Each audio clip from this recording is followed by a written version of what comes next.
मसूरी की ठंडी हवाएं और कोहरे से ढकी सड़कें नवंबर की उस रात और भी रहस्यमयी लग रही थीं। चार दोस्त अर्जुन, माया, रिया और विक्रम एक लंबे वीकेंड के लिए शहर की भाग-दौड़ से दूर इस हिल स्टेशन पर आए थे। उन्होंने एक लग्जरी होटल में रुकने के बजाय मसूरी के बाहरी इलाके में एक मॉडर्न विला बुक किया था। विला का नाम था क्लाउड व्यू, जो अपनी खूबसूरती और एकांत के लिए मशहूर था। लेकिन जैसे ही वे वहां पहुंचे तो लगा कुछ तो गड़बड़ थी।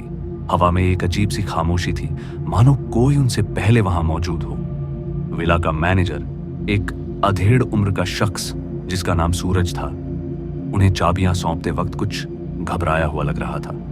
उसने जल्दी जल्दी में विला की खासियतें बताईं, जैसे बड़ा लिविंग रूम, कांच की दीवारों वाला डाइनिंग एरिया और ऊपरी माले पर 4 बेडरूम। लेकिन उसकी आंखों में एक अजीब सी बेचैनी थी। रात को ज्यादा बाहर मत निकलना, उसने ये आखिरी बार कहा और तेजी से अपनी कार में बैठकर चला गया। पर अर्जुन ने हंसते हुए इसे मसूरी की ठंड का असर बताया, लेकिन माया को कुछ और ही महसूस हुआ। अब समय था रात के 8 बजे का। चारों दोस्त लिविंग रूम में बैठे गप्पे मार रहे थे और बाहर कोहरा इतना घना था कि खिड़कियों से कुछ दिखाई नहीं दे रहा था। पर तभी रिया ने खिड़की पर कुछ देखा, एक हल्की सी छाया जो तेजी से गायब हो गई। तो उसने डरते हुए पूछा, अरे ये क्या था? पर विक्रम ने मजाक उड़ाया, शायद कोई पक्षी होगा। लेकिन माया ने गौर किया कि खिड़की पर कोई निशान नहीं था। फिर भी उसने कुछ नहीं कहा, मगर माहौल को हल्का करने के लिए अर्जुन ने म्यूजिक चला दिया। अब रात गहराने लगी थी। म्यूजिक की आवाज के बीच अचानक बिजली चली गई और अंधेरा इतना घना था कि हाथ को हाथ नहीं सूझ रहा था। रिया ने अपने फोन की टॉर्च जलाई, लेकिन उसकी रोशनी में कुछ अजीब दिखा। डाइनिंग एरिया की कांच की दीवार पर एक धुंधली सी आकृति नजर आई जो मानो उन्हें देख रही हो। और तभी रिया ने कांपती हुई आवाज में कहा, ये क्या है? तभी विक्रम ने टॉर्च की रोशनी उस ओर की, लेकिन वहां कुछ नहीं था। पर अचानक अर्जुन ने हिम्मत जुटाकर कहा, शायद रिफ्लेक्शन होगा, चलो जनरेटर चेक करते हैं। अब वह और विक्रम नीचे बेसमेंट की ओर गए। बेसमेंट में एक पुराना जनरेटर था जो किसी तरह चालू हो गया। लेकिन जब वे वापस लौटे, माया और रिया दोनों घबराई हुई थी और माया ने फुसफुसाते हुए कहा, कोई ऊपर था, हमने किसी के चलने की आवाज सुनी। लेकिन अर्जुन ने इसे हवा का शोर बताकर टाल दिया, पर उसकी आवाज में भी अब आत्मविश्वास कम था। समय अब रात के करीब 11 बजे थे, तो चारों ने फैसला किया कि अब सो जाना चाहिए। लेकिन जैसे ही वे अपने अपने कमरों में गए, माया को अपने बेडरूम की खिड़की पर एक हल्का सा खटखटाने का शोर सुनाई दिया। उसने पर्दे हटाए, लेकिन बाहर सिर्फ कोहरा था। फिर भी उसे लगा कि कोई उसे देख रहा है।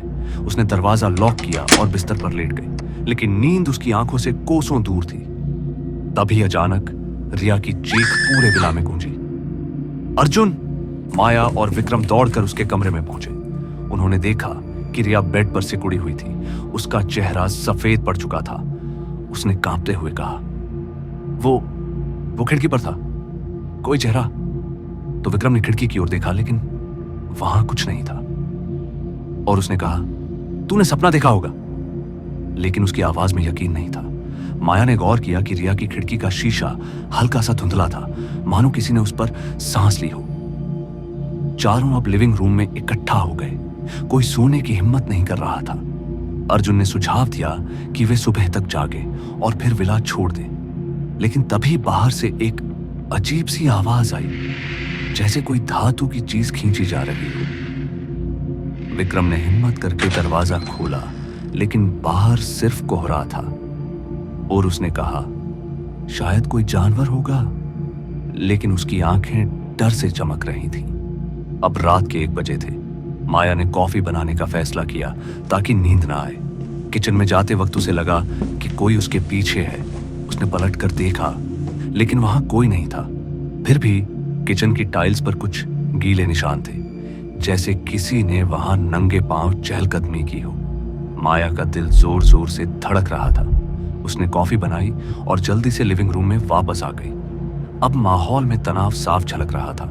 रिया बार बार खिड़कियों की ओर देख रही थी, जैसे उसे कुछ दिखने की उम्मीद हो। तभी अर्जुन ने कुछ देखा।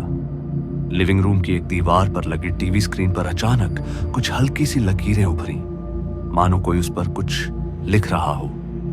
और तभी उसने चिल्लाकर कहा, यह क्या हो रहा है? स्क्रीन पर धीरे धीरे शब्द उभरे, तुम्हें यहां नहीं होना चाहिए। चारों दोस्तों के चेहरे पर दहशत थी। विक्रम ने टीवी का प्लग निकाल दिया, लेकिन स्क्रीन फिर भी चालू थी। अब उस पर एक और वाक्य उभरा, वो आ रहा है। और तभी माया की सांसें रुकने लगी और फुसफुसाया, कौन आ रहा है? तभी दरवाजे पर एक जोरदार धमाका हुआ। ऐसा लगा जैसे कोई जबरदस्ती अंदर आने की कोशिश कर रहा हो। अर्जुन ने हिम्मत जुटाकर दरवाजे की ओर कदम बढ़ाए, लेकिन माया ने उसे रोक लिया और उसने कहा, नहीं, हमें यहां से निकलना होगा। लेकिन बाहर कोहरा इतना घना था कि कुछ दिखाई नहीं दे रहा था। फिर भी चारों ने फैसला किया कि वे कार तक पहुंचने की कोशिश करेंगे। लेकिन जैसे ही वे दरवाजा खोलने लगे, बाहर से एक ठंडी हवा का झोंका आया, जिसमें एक अजीब सी गंध थी, जैसे सड़ी हुई चीजों की। कार तक पहुंचने का रास्ता आसान नहीं था। विला के बाहर का रास्ता पत्थरों और कीचड़ से भरा था। कोहरे में कुछ दिखाई नहीं दे रहा था, लेकिन उन्हें लगा कि कोई उनके पीछे चल रहा है। तो रिया ने पीछे मुड़कर देखा और चीख पड़ी, वो वहां है। उसने एक पेड़ के पीछे एक लंबी काली आकृति देखी, जो धीरे धीरे कोहरे में गायब हो गई। कार तक पहुंचते पहुंचते चारों की सांसें फूल रही थीं, लेकिन जब अर्जुन ने कार की चाबी डाली तो इंजन स्टार्ट ही नहीं हुआ। उसने घबराते हुए कहा, यह तो काम कर रही थी। तभी कार की विंडशील्ड पर एक हल्का सा निशान उभरा, जैसे किसी ने उस पर उंगलियों से कुछ लिखा हो। निशान धीरे धीरे शब्दों में बदल गया, तुम बच नहीं सकते। चारों अब पूरी तरह दहशत में थे। विक्रम ने सुझाव दिया कि वे मैनेजर सूरज को फोन करें, लेकिन फोन में कोई नेटवर्क नहीं था। माया ने अपनी जेब से एक पुराना वॉकी टॉकी निकाला, जो उसने मजाक में अपने बैग में रख लिया था। उसने उसे चालू किया, लेकिन उसमें से सिर्फ एक अजीब सी सिसकारी सुनाई दी और फिर एक कर्कश आवाज, जो थी, वापस जाओ। अब मजबूरन चारों को विला में वापस लौटना पड़ा, लेकिन अब विला और भी डरावना लग रहा था। लिविंग रूम की दीवारों पर अब हल्के हल्के निशान उभर रहे थे, जैसे कोई अदृश्य हाथ उन पर कुछ लिख रहा हो। माया ने गौर किया कि ये निशान एक पैटर्न बनाते थे, एक सर्कल जो दीवार के बीच में खत्म हो रहा था।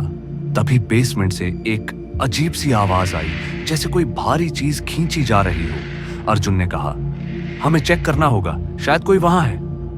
पर माया ने मना किया, लेकिन विक्रम और अर्जुन बेसमेंट की ओर चले गए।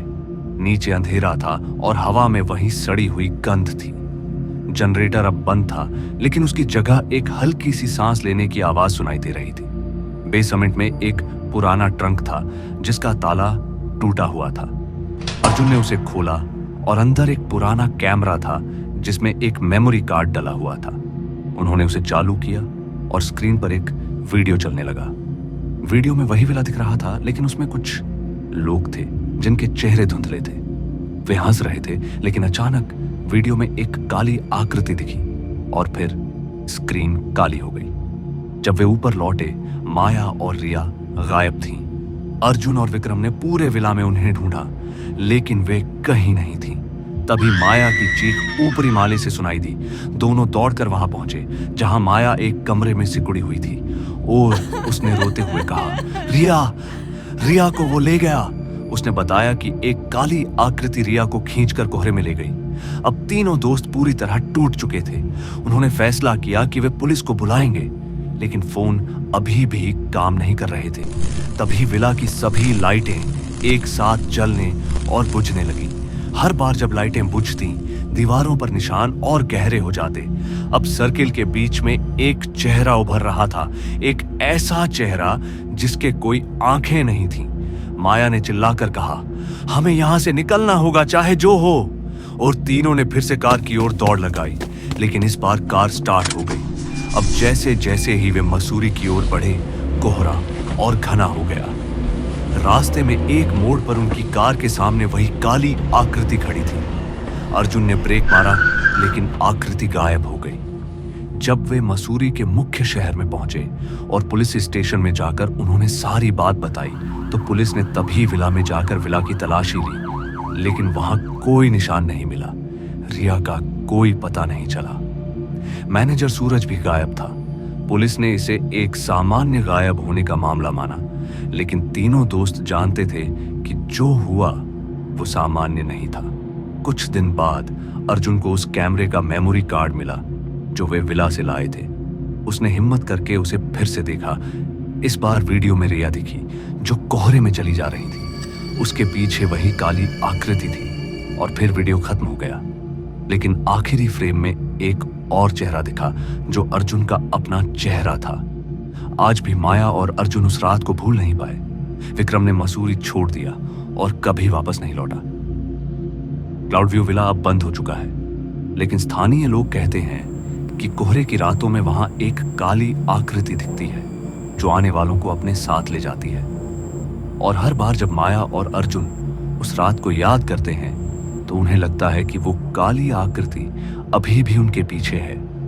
कभी कभी जब वे अकेले होते हैं उन्हें एक हल्की सी खटखटाहट सुनाई देती है और हवा में वही सड़ी हुई गंध आती है। क्या वो आकृति अभी भी उनका पीछा कर रही है या ये सिर्फ उनका वहम है? कोई नहीं जानता। लेकिन एक बात पक्की है, मसूरी की सर्द रातें अब उनके लिए कभी सामान्य नहीं होंगी। तो दोस्तों, आज की इस कहानी में बस इतना ही।